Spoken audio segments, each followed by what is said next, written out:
You are pretending that you are fine, but your soul has been aching for a truth you cannot name. There is a weight on your chest that feels like anxiety, but it is actually a calling. You feel isolated, misunderstood, and surrounded by a noise that makes it impossible to think, let alone pray. But listen closely to this truth.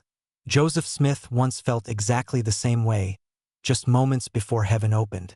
The darkness you feel is not the end of your story.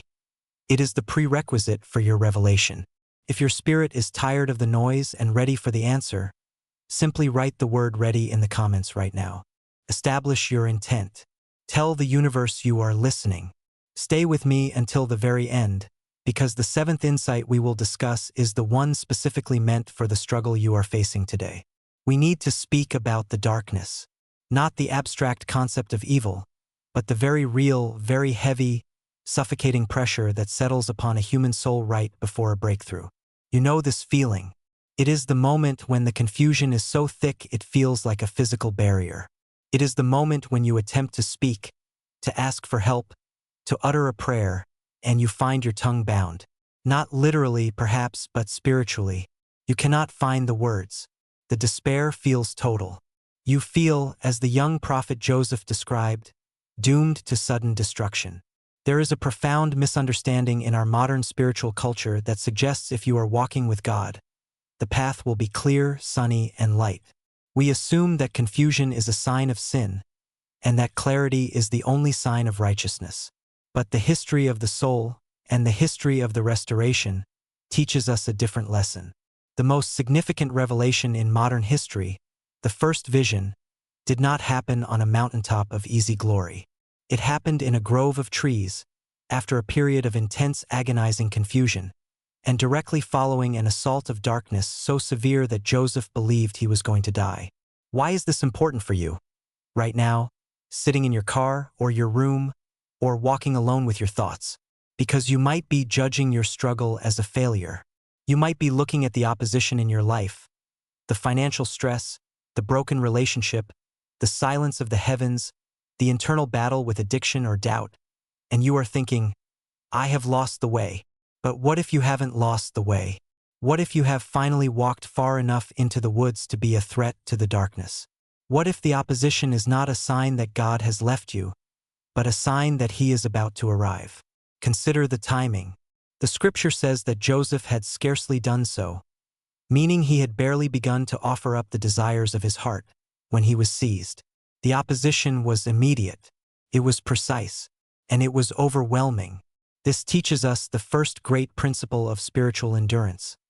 The opposition often spikes when your resolve solidifies. When you are drifting, the adversary has no need to disturb you. You are of no consequence to the balance of light and dark when you are passive.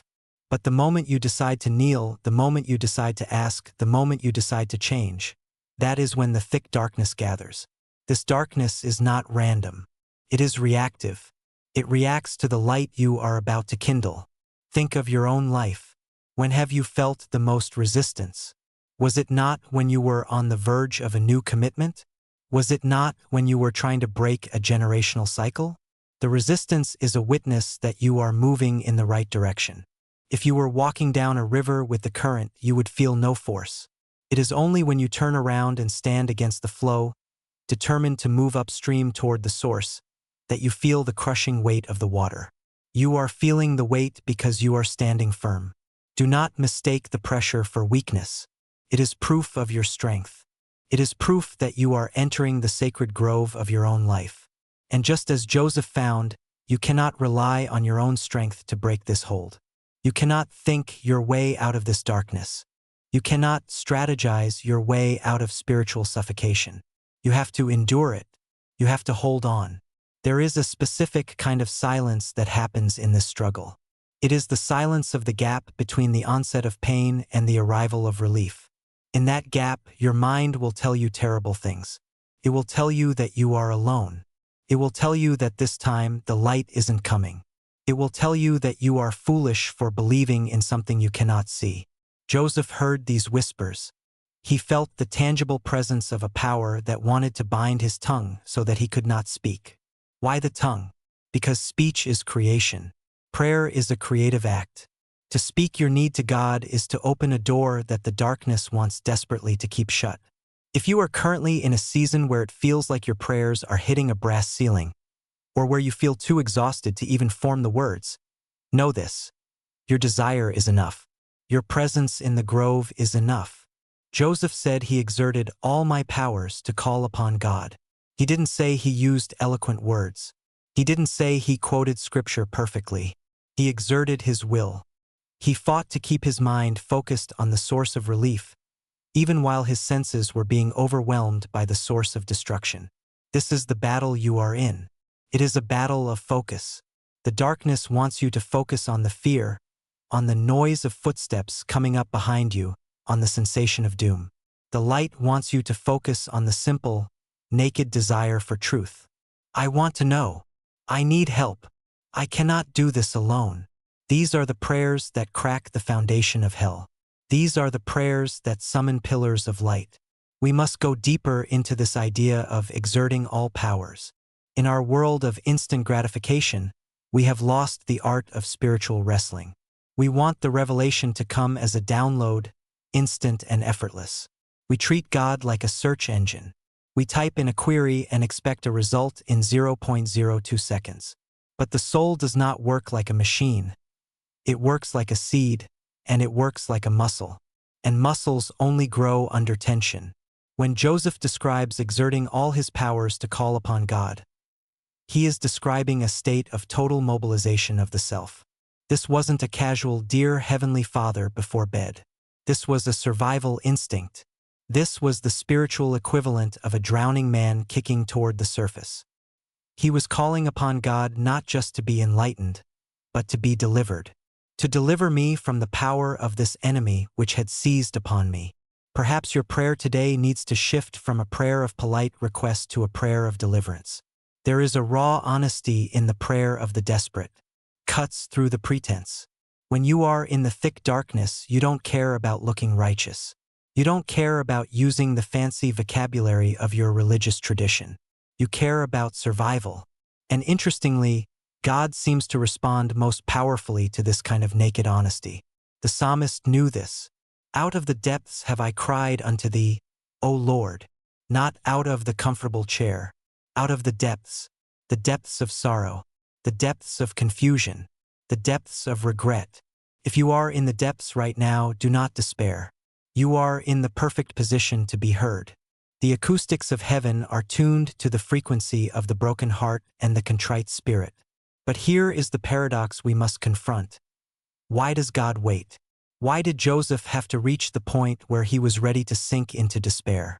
Why didn't the pillar of light appear the moment he knelt down? Why does the mother pray for her wayward child for 10 years? Why does the chronic illness last a lifetime? This is the hard truth, the meat of the gospel that requires strong teeth to chew. The delay is part of the revelation. The struggle to hold on creates the capacity to receive the light. If the light came too soon, it might blind us rather than save us. Or worse, we might not value it. We might treat it as a common thing. When you have to fight for your footing, you appreciate the solid ground.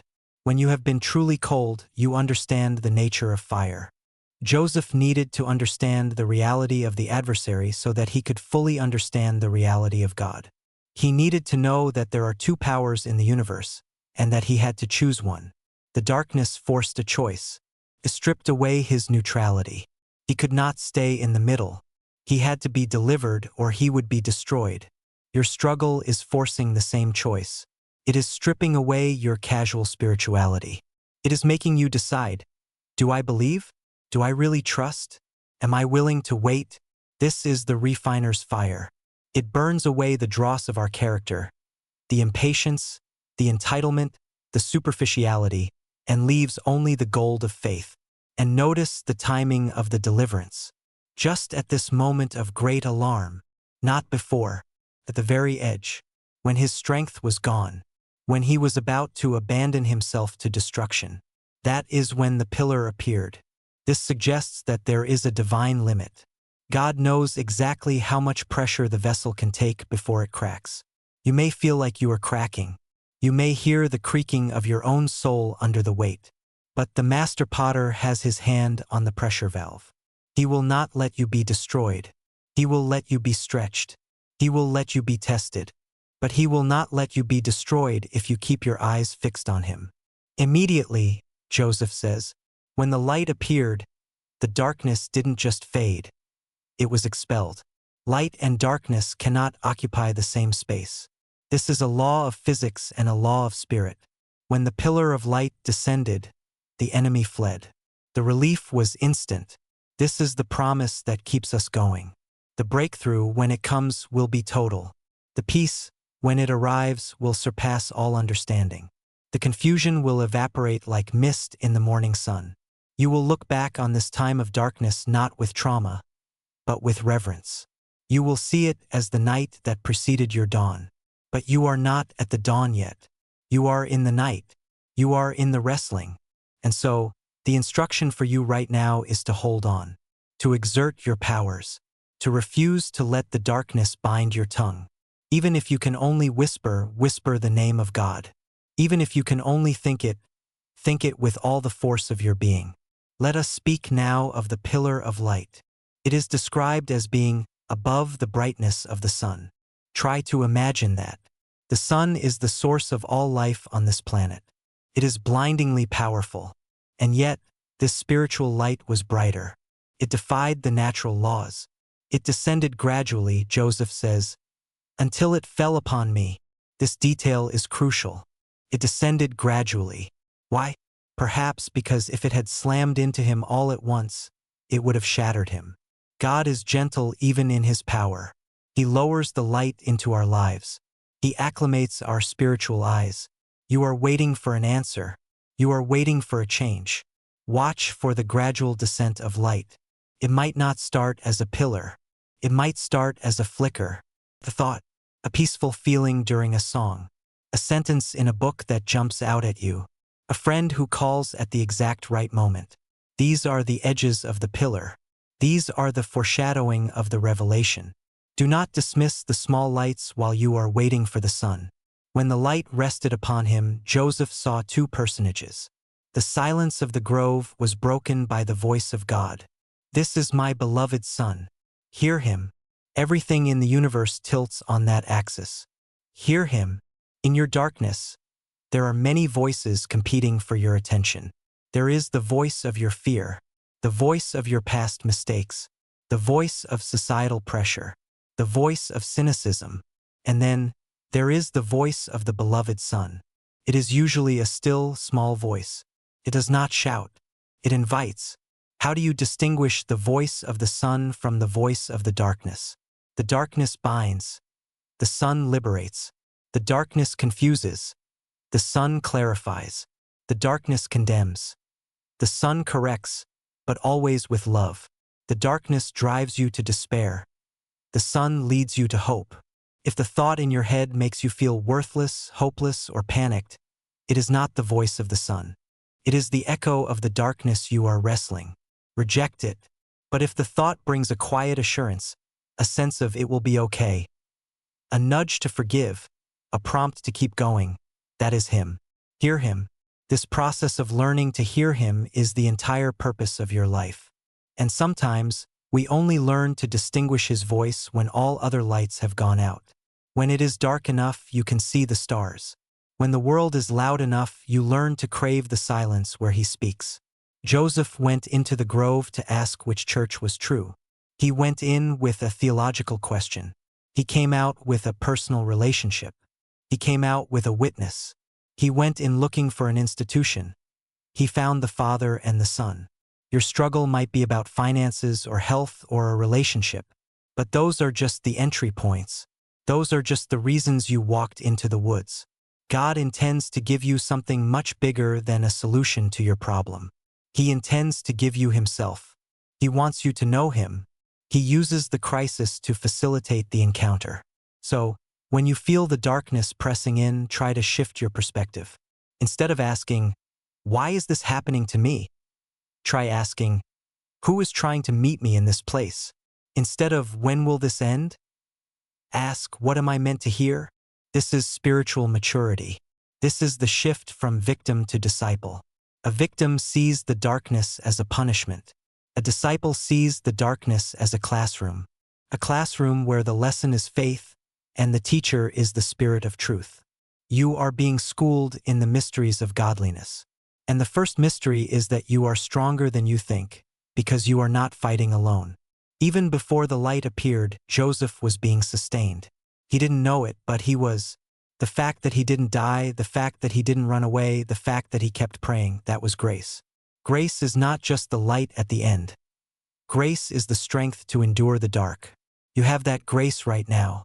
The fact that you are listening to this, seeking wisdom, looking for hope, that is evidence that the Spirit is already working in you. You are already in the process of deliverance. The pillar is already descending. It just hasn't hit the ground yet. Now consider the aftermath. The vision closed. The light withdrew. And Joseph found himself lying on his back, looking up into heaven, with no strength left. He was exhausted. Revelation takes a toll on the body. Spiritual warfare is physical. When you finally get your answer, when the crisis passes, you might feel depleted. You might feel drained. That is normal. Do not mistake exhaustion for a loss of faith. Elijah, after calling down fire from heaven, fell asleep under a juniper tree and asked to die. He was just tired. Even the Savior, after healing the multitudes, had to sleep. Give yourself permission to recover. After the breakthrough, rest. Let your soul integrate what it has learned. Joseph had to walk back home. He had to lean up against the fireplace. He had to tell his mother, "I have learned for myself." That phrase, "I have learned for myself," is the key. He didn't say, "I read it in a book." He didn't say, "The preacher told me." He said, "I have learned." The darkness and the light together produced a knowledge that was unshakable. This is what is being produced in you. You are moving from borrowed light to your own light. You are moving from believing because your parents believed, or because your culture expects it, to believing because you have been in the trench and you have seen the hand of God pull you out. This is the only kind of faith that can survive the modern world. Borrowed faith will not withstand the coming storms. You need the faith of the grove. The faith that has looked into the face of darkness and refused to yield. The faith that has heard the voice of the Son. There is a loneliness to this kind of faith. When Joseph tried to share his vision, he was mocked. He was persecuted. The very people he thought would understand him turned against him. "I was destined to prove a disturber and an annoyer of his kingdom," he wrote, speaking of the adversary. When you start to walk in the light, the shadows will lengthen. People may not understand your change. They may not understand why you are no longer interested in the old habits, the old gossip, the old cynicism. You might feel isolated. But remember Joseph.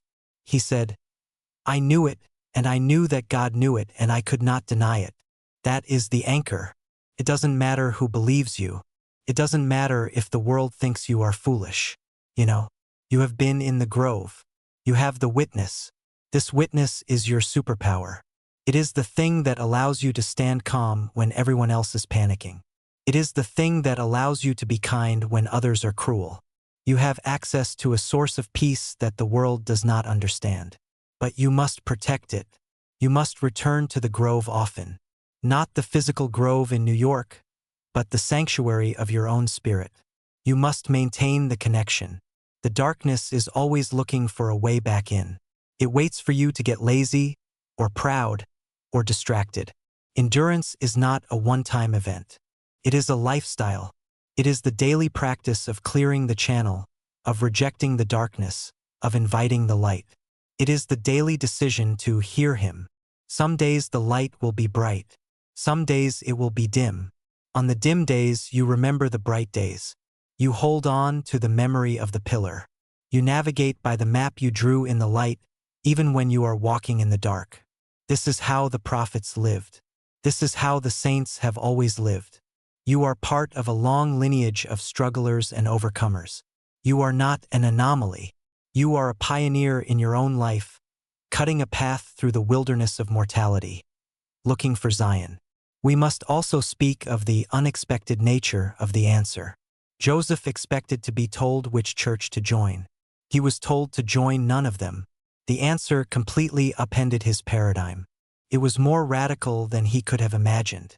Often, we are in the darkness because we are holding onto a specific outcome. We are telling God exactly how to save us. Fix this job. Change this person. Heal this body. And God is silent because he has a better plan, but it requires us to let go of our plan first. The darkness is the loosening of your grip. It is the process where you finally say, "Okay, not my will, but thine be done." Not as a passive resignation, but as an active trust. I trust you more than I trust my own limited view. When you reach that point of surrender, the light can enter. Because the light is no longer blocked by your expectations. You are open to the unexpected. You are open to a miracle that looks different than what you ordered. Maybe the answer isn't the restoration of the relationship, but the strength to walk away. Maybe the answer isn't the healing of the body, but the healing of the spirit that makes the body irrelevant. Maybe the answer isn't financial windfall, but a change in values that brings contentment with less. Be open to the pillar of light taking a shape you didn't anticipate. Joseph became a prophet, but he also became a martyr. His life was not easy after the vision. It was incredibly hard, but it was meaningful. It was consecrated. He was no longer drifting. He was driven by a divine purpose. This is the trade-off. You give up the ease of the unexamined life, and you gain the weight of glory. You give up the comfort of numbness, and you gain the sharp joy of connection. You are ready for this trade. That is why you are listening. You are tired of the shallow end of the pool. You want the deep water. Well, the deep water is dark sometimes, but that is where the leviathans of truth swim. That is where the treasures are buried. Do not fear the depth. Do not fear the silence. Do not fear the pressure. There is a concept in Hebrew called kavod. It is usually translated as glory, but the root word means heavy or weighty. Glory is heavy. To carry the light of God is a heavy responsibility. The darkness you are feeling now is preparing your spiritual muscles to carry that weight. It is conditioning you. If you weren't struggling, you wouldn't be growing. If you weren't wrestling, you wouldn't be becoming. Joseph Smith, the rough stone rolling, became a polished shaft in the quiver of the Almighty. How? By friction, by collision, by the grinding of the world against his spirit. You are being polished. It hurts. It heats up. Feels like you are being worn down. But you are being smoothed. You are being made aerodynamic for the flight God has planned for you. So when the shadows gather, stand tall. Square your shoulders. Look the darkness in the face and say, "I know who I am. I know who I am seeking. You cannot hold me." And then wait. Wait with active expectation. Watch the canopy of the trees. Look for the gleam. It is coming. It is always coming. The sun has never failed to rise. The sun has never failed to answer the sincere seeker. It may not be on your timeline. It may be at the very last moment. But it will come. We arrive now at the seventh insight, the one I promised you at the beginning. The one meant for you today. The seventh insight is this: you are the grove.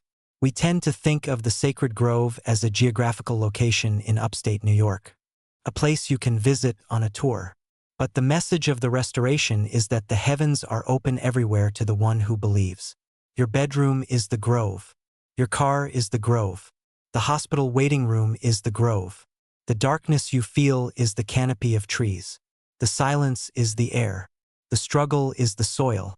You do not need to go on a pilgrimage to find God. You need to create a sanctuary in the center of your own soul. You need to consecrate your current suffering and turn it into a temple. Joseph Smith sanctified a patch of dirt by kneeling on it. You can sanctify your life by kneeling in it. Even if your life looks messy, even if it looks like a disaster zone, the moment you invite God into the mess, it becomes holy ground. The darkness is not a sign that you have left the grove. It is the sign that the vision is about to begin. The opposition is the frame for the revelation. So here is your calling. It is a silent calling. No one else may hear it. You are called to endure. You are called to believe in the light when you are surrounded by shadow. You are called to exert all your powers. You are called to wait. And you are called to witness. Because one day someone else will be in the dark. Someone you love.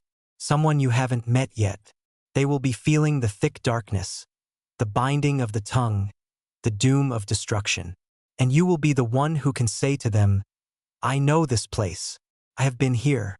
Hold on. The light is coming. You will be the guide because you survived the night. You will have the map because you drew it in your own blood and tears. Your struggle is not just for you. It is for them. It is for the future. Joseph's struggle opened the door for millions. Your struggle will open the door for those you are meant to serve. Take a deep breath. Feel the air fill your lungs. That is the breath of life. You are alive. You are here. You are capable. The darkness has not won. Cannot win as long as you keep looking up. The pillar is forming. The silence is breaking. The Father has a word for you. The Son has a name for you. Be still. Be brave. And listen.